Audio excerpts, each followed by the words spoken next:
Imagine being born with almost nothing.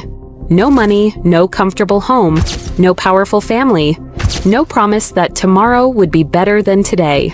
Now imagine growing up to build one of the biggest media companies in East Africa.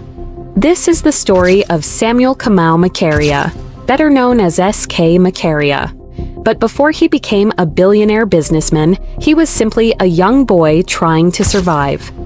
The story begins in 1942. Kenya was still under British colonial rule. Life was difficult for many African families. Most people had little land, few opportunities, and almost no control over their future. S.K. Macharia was born in Ndakaini, Macharia County. His family was very poor. His parents worked hard every day, but they earned very little. They struggled to provide food, clothing, and shelter for their children. Every day was a fight to survive. Then tragedy struck. When Samuel was only about 5 years old, his mother died. For any child, losing a mother is heartbreaking. For a poor family, it can change everything. The home became even more difficult. There was no one to comfort him, no one to guide him the way a mother does. His father now carried the weight of the whole family alone. Like many families during those difficult years, they searched for a better life. They moved to Arusha, in neighboring Tanzania. His father hoped he could find work there. The family believed a new place might offer a new beginning. But life did not become easier. Money was still scarce, food was still limited, every mall coin mattered. Samuel learned an important lesson very early. Nothing in life would be given to him, everything would have to be earned. As a young boy, he helped wherever he could. He watched adults work long hours. He saw how hard life could be for ordinary people. Those memories stayed with him forever.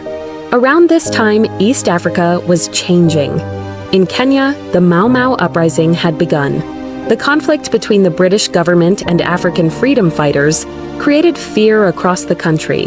Many families moved from place to place looking for safety. Eventually, Samuel's family returned to Kenya. Back home, life remained difficult. At one point, he spent time herding cattle with Maasai boys. Every morning began before sunrise.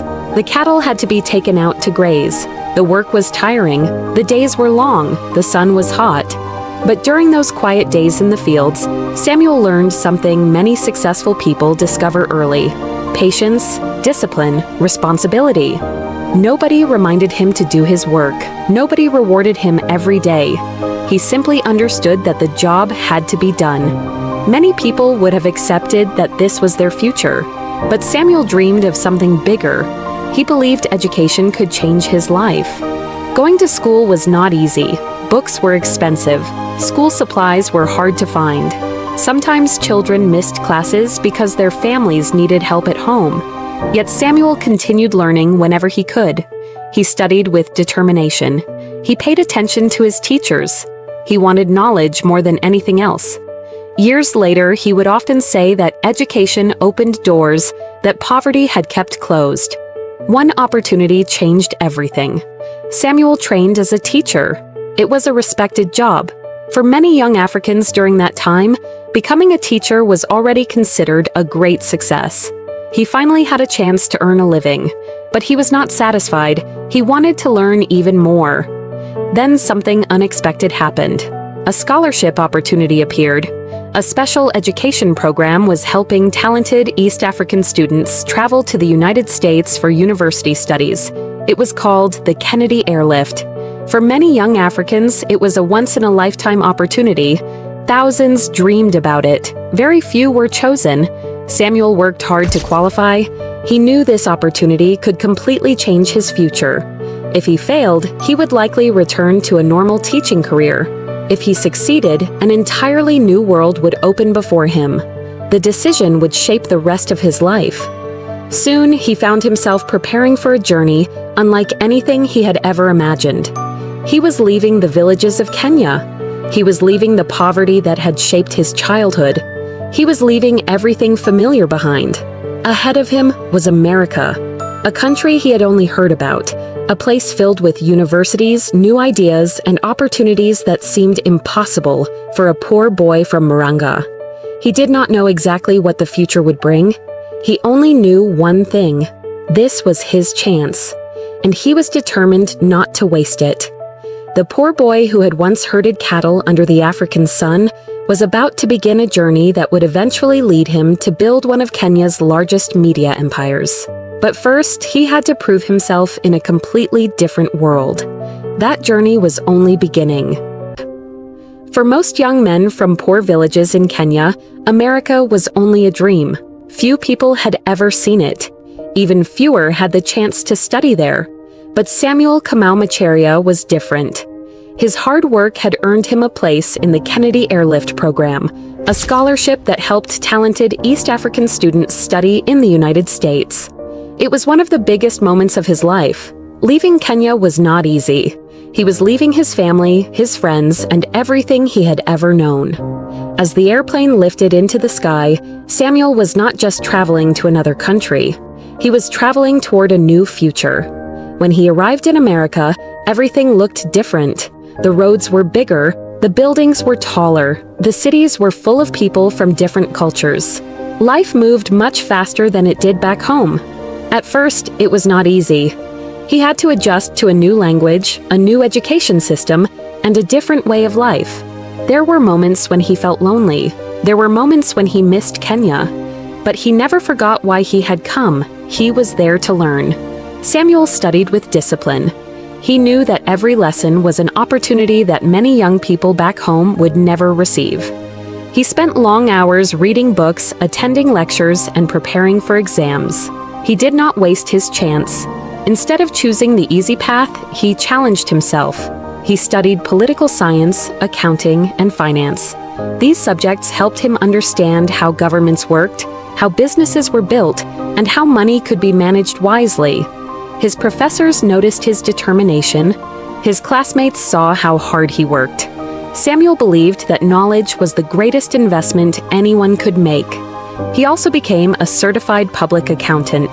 This gave him valuable financial skills that would later help him build successful businesses. While many students dreamed about getting rich quickly, Samuel focused on learning. He believed success would come later if he prepared himself well. Living in America also changed the way he saw the world. He saw modern businesses. He learned how companies were managed. He watched television, listened to radio stations, and observed how media connected millions of people every day.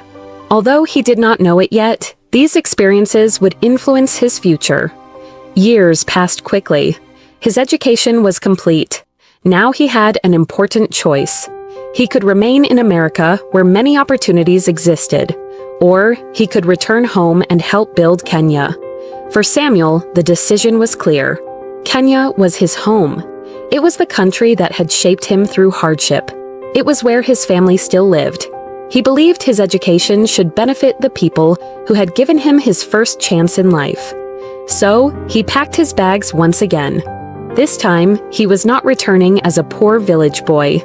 He was returning as an educated professional with new knowledge, new confidence, and bigger dreams than ever before. He had no idea that his greatest challenges were still ahead. The lessons he had learned in America would soon be tested in the real world.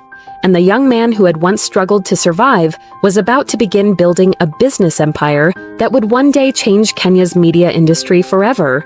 After returning from America in 1969, Samuel Kamau Macharia worked in government before risking everything to start Mada Paper International, making rosy tissue, Kenya's first locally produced tissue brand.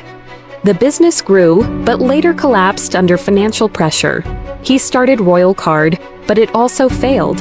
Instead of giving up, he remembered how paid political adverts were never aired on KBC. He decided to build his own media company.